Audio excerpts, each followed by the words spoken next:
Part 9 देखेंगे। 38 question. हम घर घर जाकर हाथ नहीं जोड़ सकते और न ही किसी का दरवाज़ा खटखटा सकते हैं। हम सेल्समैन जैसा काम नहीं कर सकते। सर, आप बिल्कुल सही बोल रहे हैं। पहले मुझे भी यही लगता था कि ये दरवाजे खटकाने का, घर घर जाकर हाथ जोड़ने का और सेल्समैन जैसा काम है। लेकिन जब इसकी विस्तार से जानकारी ली तो पता चला कि यह ऐसा कुछ नहीं है। यह तो बेहद पवित्र और नैतिकता का कार्य है।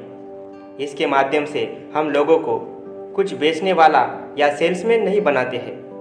इस बिजनेस में हम खुद भी एक बिजनेस लीडर की शिक्षा लेते हैं और दूसरों को भी एक सुलझा हुआ, सकारात्मक, जोशीले लीडर बनाने की शिक्षा देते हैं, जिससे उसका पूरा नज़रिया बदलकर सारी दुनिया ही उसके लिए खुशनुमा हो जाए। सिचुएशन उसको प्रभावित ना करे, वह हर हालत में अपने आप को और आगे बढ़ाता ले जा सके। क्योंकि हम यहाँ पर विशाल संगठन बनाते हैं, उसको नेतृत्व करते हैं तथा नेतृत्व करना सिखाते हैं, ताकि जब हमारा संगठन मजबूत हो जाए तो तब हमारा बिजनेस ऑटो पायलट हो जाए और हमें ज़िंदगी की सच्ची और सभी की दिल की इच्छा, समय तथा पैसे की आज़ादी मिल सके। हम सामान बेचने के बिजनेस में नहीं हैं, हम तो लीडर बनाने, टीम बनाने और लोगों को लीडर बनाने के बिजनेस में है। अब रहा सवाल दरवाजे खटकाने का, तो ज़िंदगी में जीना है तो ऐसा एक भी मायका लाल नहीं है जो इस दुनिया में किसी न किसी के दरवाजे को खटकाता ना हो। और मुझे विश्वास है इस बिजनेस के अलावा भी हम और आप दरवाज़ा तो खटकाते ही है। कभी बॉस का दरवाज़ा, तो कभी डॉक्टर का दरवाज़ा, तो कभी मित्र का दरवाज़ा, तो कभी बच्चे के टीचर का दरवाज़ा। ज़रा आप सोचकर बताइए, नौकरी के लिए कितने दरवाज़ों पर मे आई कम इन सर कह चुके हैं। अपनी लड़की या लड़के की शादी के लिए कितने दरवाजे खटकाए हैं आपने।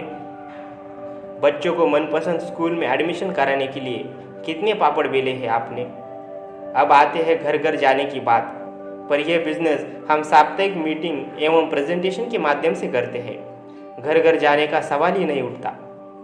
वैसे भी डायरेक्ट सेलिंग कंपनी सारे प्रोडक्ट्स की घर पर डिलीवरी देती है।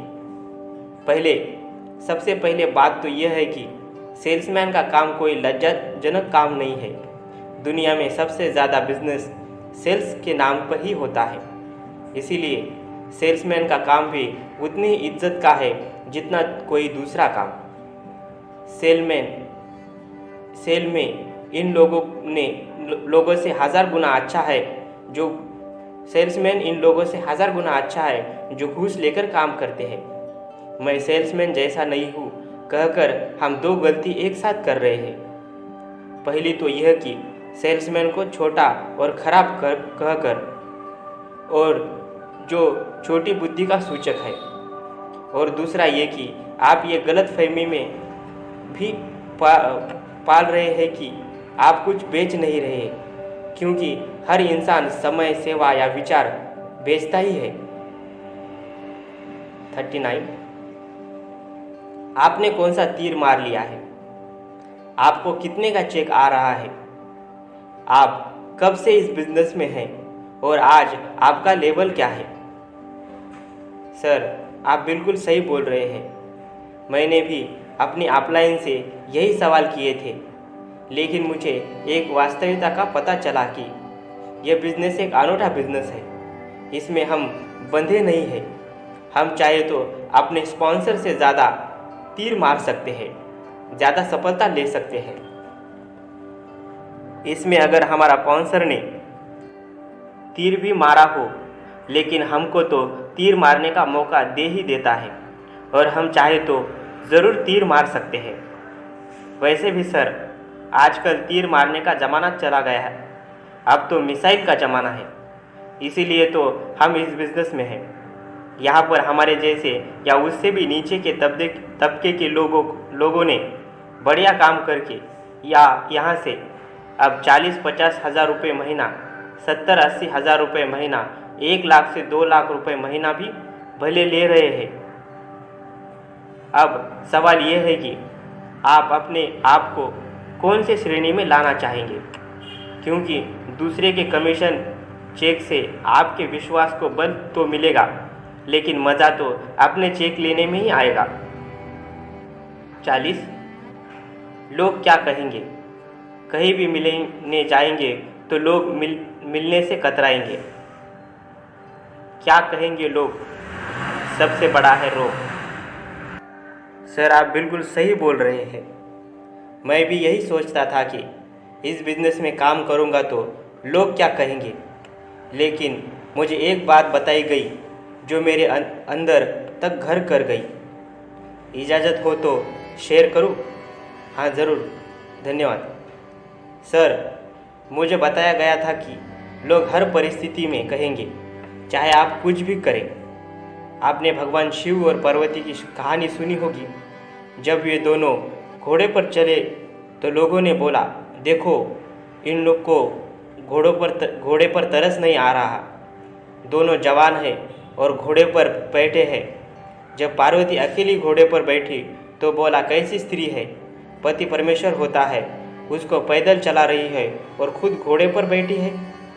जब भगवान शिव जी अकेले घोड़े पर बैठे तो उन्होंने बोला, देखो, लोगों ने बोला, देखो कैसा मर्द है, नारी अबला होती है और उसको पैदल चला रहा है, खुद घोड़े पर बैठा है।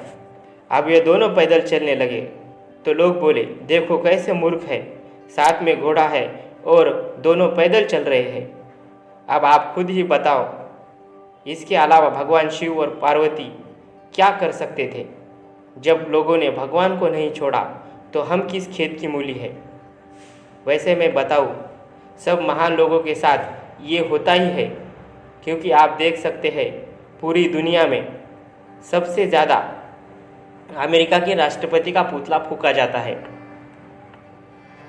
देश के पीएम का पुतला फूंका जाता है, राज्य में सीएम का पुतला फूंका जाता है, जिसे जिले में डीएम का पुतला, कलेक्टर का पुतला फूंका जाता है, राज्य में सीएम का पुतला फूंका जाता है, जिले में डीएम का, कलेक्टर का पुतला फूंका जाता है, लेकिन चपरासी और मजदूर का पुतला कोई नहीं फूंकता।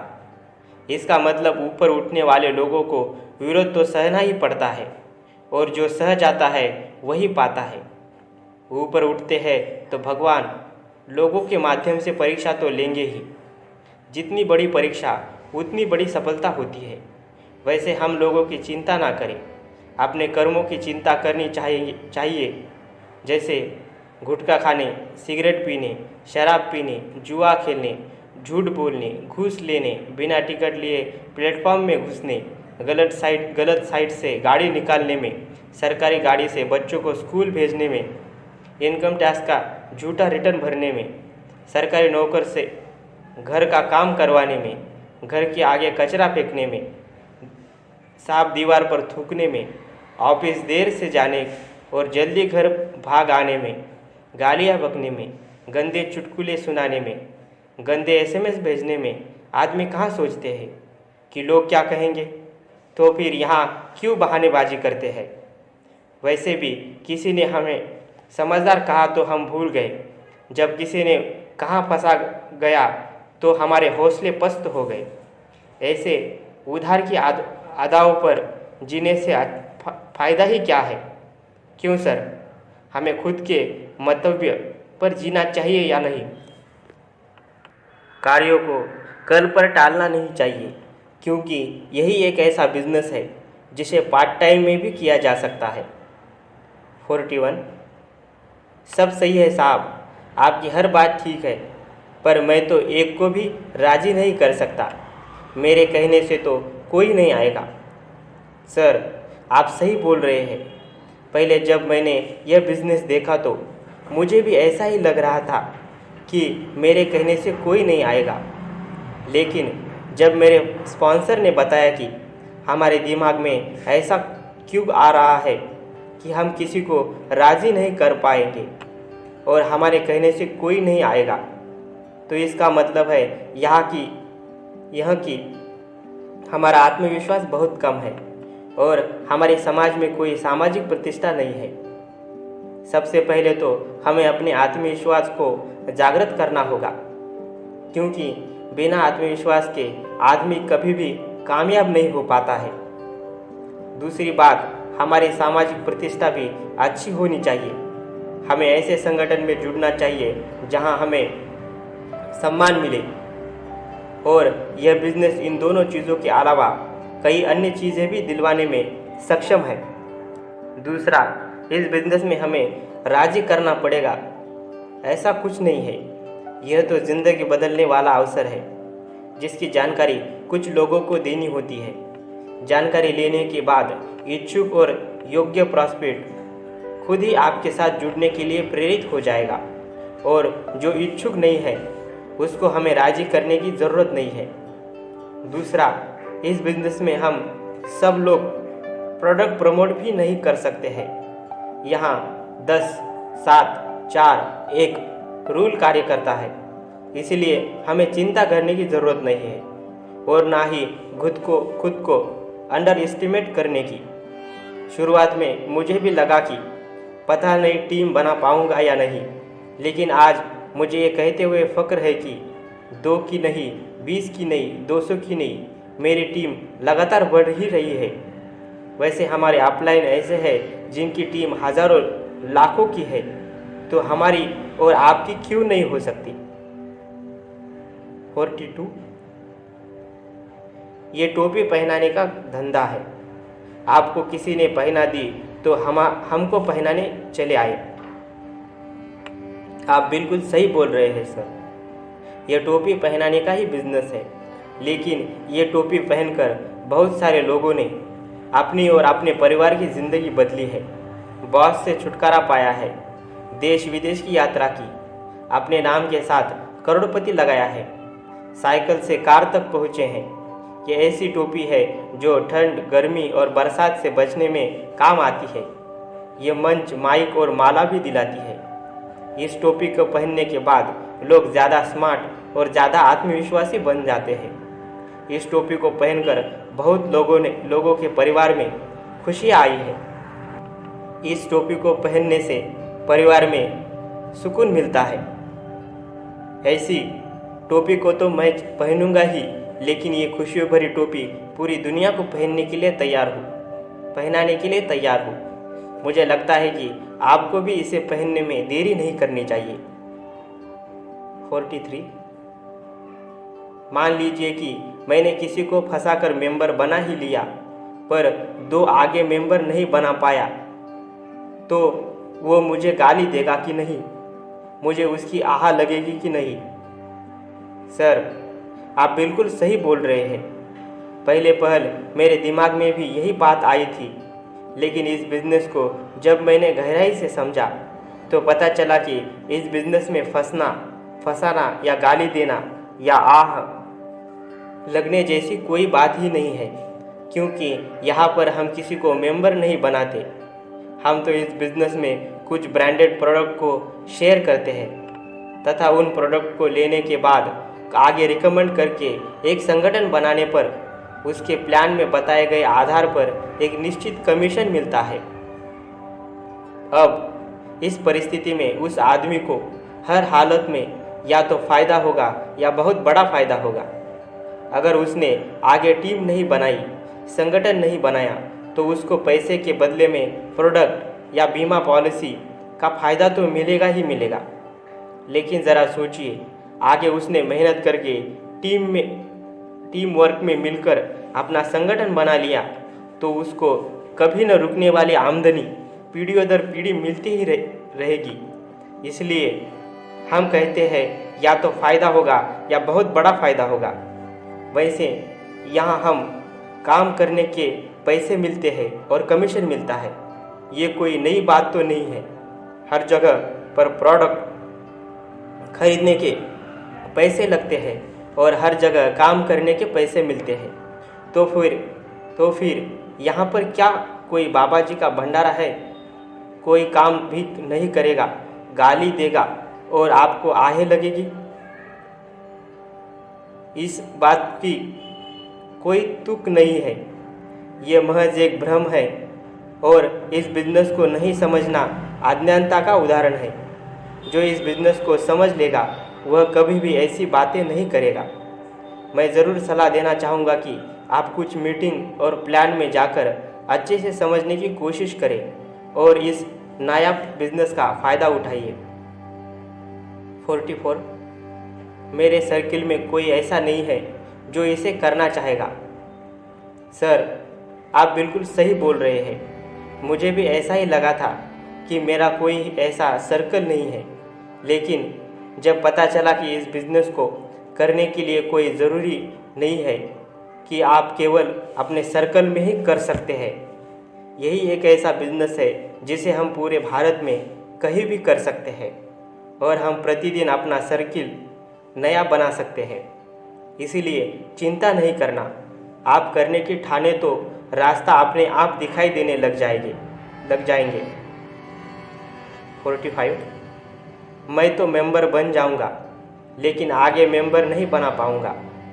आप बिल्कुल सही बोल रहे हैं। शुरुआत में मुझे भी ऐसा प्रतीत हुआ था, लेकिन जब मुझे पूरी जानकारी मिली तो पता चला कि इस बिज़नेस में हम मेंबर बनाने वाली स्कीम में नहीं है। ये तो टीम बनाने, संगठन बनाने का सुअवसर है। ये संगठन बनाने का कार्य अमीर आदमी बनने के लिए अति आवश्यक है, क्योंकि जितनी बड़ी टीम उतनी बड़ी सफलता होती है। दूसरी बात यह है कि जब हमारे जैसे कलेवर वाले दूसरे लोग यह बिजनेस कर सकते हैं तो हम क्यों नहीं। वैसे भी हमारे अंदर अथाह शक्तियाँ छुपी हुई है जिसे जागृत करके कुछ भी कर सकते हैं। फिर ये बिजनेस तो एक साधारण कार्य है जिसमें कोई रिस्क भी नहीं है। 46 मैंने ज्वाइन कर लिया और प्रोडक्ट भी खरीद लिया, लेकिन अभी टूल्स तो फ्री में मिलने चाहिए। सर, आप बिल्कुल सही है। जब मैंने ज्वाइन किया था तो यही सवाल मेरे दिमाग में भी आया और मैंने सोचा था कि ये सब प्लान, प्रेजेंटेशन, फोल्डर, पुस्तक तथा इनकी जानकारी की सीडी, ऑडियो, वीडियो इत्यादि या तो हमें कंपनी की तरफ से मिलनी चाहिए या जो हमारा स्पॉन्सर है उससे मिलनी चाहिए। लेकिन मुझे उस समय यह नहीं मालूम था कि हम बिजनेस में कंपनी के नौकर नहीं हैं। हम तो यहाँ एक IBO यानी इंडिपेंडेंट बिजनेस ऑनर, स्वतंत्र व्यापार के मालिक की हैसियत से एक एसोसिएट डिस्ट्रीब्यूटर है। अगर कंपनी ने हमें टूल्स, प्रेजेंटेशन फोल्डर, बुक्स इत्यादि देगी तो मालिक स्वतंत्र व्यापारी कहाँ रहे। हम तो नौकर की श्रेणी में आ जाएंगे और हम इस बिज़नेस में आकर बिल्कुल नहीं चाहते कि यहाँ पर भी हमारा कोई बॉस या मालिक हो। इसीलिए मालिक होने के नाते अपने टूल्स के पैसे देते हैं, उसका फ़ायदा भी उठाते हैं। लेकिन जहाँ हमें कोई फ्री की सामग्री मिलती है वह अनायास ही पड़ी रहती है। और किसी ने खूब कहा है कि जहाँ जाता है धन वही जाता है मन। वैसे ये सभी टूल्स, पुस्तक, सीडी इत्यादि खरीदने के लिए हम स्वतंत्र हैं। हम चाहे तो खरीदें, चाहे तो बिल्कुल ना खरीदें।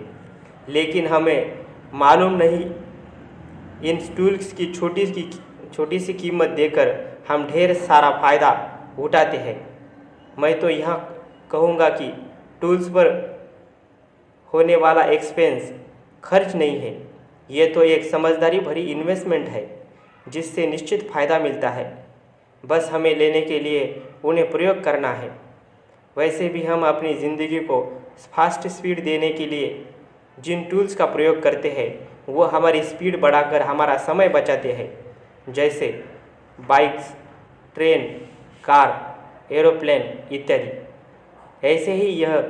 ऐसे ही हम सिस्टम द्वारा प्रमोदित टूल्स के माध्यम से अपने बिजनेस की रफ्तार बढ़ा सकते हैं और एक लॉगिन आईडी पर लाखों रुपए महीने तक कमा सकते हैं, क्योंकि जितना हम लेट कैपिंग पर पहुंचेंगे उतना ही हमारा नुकसान है। इसीलिए टूल्स को लेकर तथा प्रमोट करके हमें कम समय में ज़्यादा सफलता लेने के अवसर को तुरंत पकड़ना चाहिए। 47 इस बिजनेस को किसे करना चाहिए और किसे नहीं करना चाहिए। सर, जो इंसान महत्वाकांक्षी है और अपनी काबिलियत का लोहा मनवाना चाहता है, या अगर कोई मौका मिले तो कुछ करके दिखाना चाहता है तथा अपने जीवन स्तर को ऊपर उठाना चाहता है, उसको ये बिजनेस ज़रूर करना चाहिए। और जिस आदमी में ऊपर उठने की कोई तमन्ना नहीं है और लो प्रोफाइल में ही अपनी ज़िंदगी गुजारना चाहता है, उसे तो उसे कोई ज़रूरत नहीं है, उसे नहीं करना चाहिए। 48 मैंने दरअसल सुना है कि बिजनेस में काफ़ी चालाकी चाहिए होती है और कदम दर कदम पर झूठ बोलना पड़ता है। इस बिजनेस में चालाकी और झूठ नहीं चलते हैं, क्योंकि यहाँ पर जीवन भर के संबंध बनाने पड़ते हैं और लगातार एक दूसरे के साथ रहकर काम करना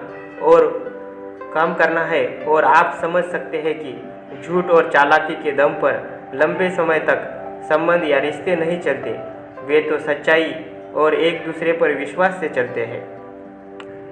दूसरी बात यह है कि हम इस बिज़नेस को एक आध्यात्मिक और दिव्य बिजनेस की झलक में देखते हैं। यहाँ पर हमेशा सकारात्मक सोचना, स्वयं को आगे बढ़ाने और दूसरों को हमेशा आगे बढ़ने के लिए प्रेरित करना तथा सबके भले में ही अपना भला होता है। ये बिजनेस भगवान के बनाए आध्यात्मिक रास्ते पर चलकर ही मजबूत बन सकता है। इस बिजनेस में हमेशा सिखाया जाता है कि भगवान में विश्वास रखो, आप ज़रूर सफल होंगे। परिवार के साथ ऐसा व्यवहार करो जैसा हम अपने लिए चाहते हैं, और जो इंसान वर्तमान में कार्य कर रहा है उसे ईमानदारी से करे, क्योंकि जो इंसान अपने वर्तमान में अच्छा है वह यहाँ पर इस बिजनेस में भी अच्छा ही रहेगा। 49 मैं तो पहले से ही नौकरी या बिजनेस कर रहा हूँ, मुझे इस बिजनेस को करने की क्या ज़रूरत है। हम अपने में संतुष्ट हैं, हमको ज़्यादा पैसों का लालच नहीं है। सर, आप बिल्कुल सही बोल रहे हैं। आपको ही नहीं, जब मैंने इस बिज़नेस को देखा था मुझे भी ऐसा ही लगा था कि नौकरी वाले को इसको करने की क्या ज़रूरत है। लेकिन अब बाद में सच्चाई का पता चला तो महसूस किया कि नौकरी वाले को या सेटल बंदे को ही ज़्यादा ज़रूरत होती है। और जब उसकी नौकरी या खुद का काम अच्छा चल रहा है तब ज़्यादा ज़रूरत है, क्योंकि कुआं तभी खोदा जाता है जब बहुत प्यास न लगी हो, क्योंकि जब प्यास लगी होगी तब तो आप कुआं खोद ही नहीं पाएंगे। इसीलिए इस बिज़नेस को करने की अभी ज़्यादा ज़रूरत है, जब नौकरी व व्यवसाय ठीक चल रहा है। अगर सचमुच में पता ही करना है कि मुझे इस बिज़नेस की ज़रूरत है या नहीं, तो हमें एक एक्सरसाइज करना ज़रूर करनी चाहिए। और वो एक्सरसाइज है, परिवार के साथ अपना ग्रुप फ़ोटो देखें और अपना फ़ोटो पर क्रॉस लगा दें। अगर आपके न रहने से आपके परिवार की जीवन शैली वही रहती है तो आपको इस बिज़नेस की ज़रूरत नहीं है। वैसे भी जो हम आज ले पा रहे हैं, चाहे नौकरी से या अपने व्यवसाय से, उससे संतुष्ट होना तो प्रकृति और समाज की प्रोग्रेस को रोकना जैसा है। आज भी बड़े बड़े धन कुबेर अपने कारोबार को बढ़ाने में लगे हैं। अगर उनको आगे बढ़ने की ज़रूरत है तो हम और आपको क्यों नहीं। वैसे भी हमें रुकना नहीं चाहिए, थकना नहीं चाहिए, क्योंकि रुका हुआ इंसान और ठहरा हुआ पानी दोनों सड़ जाते हैं। हमें तो नदी की अविरल धारा की तरह लगातार बहना चाहिए।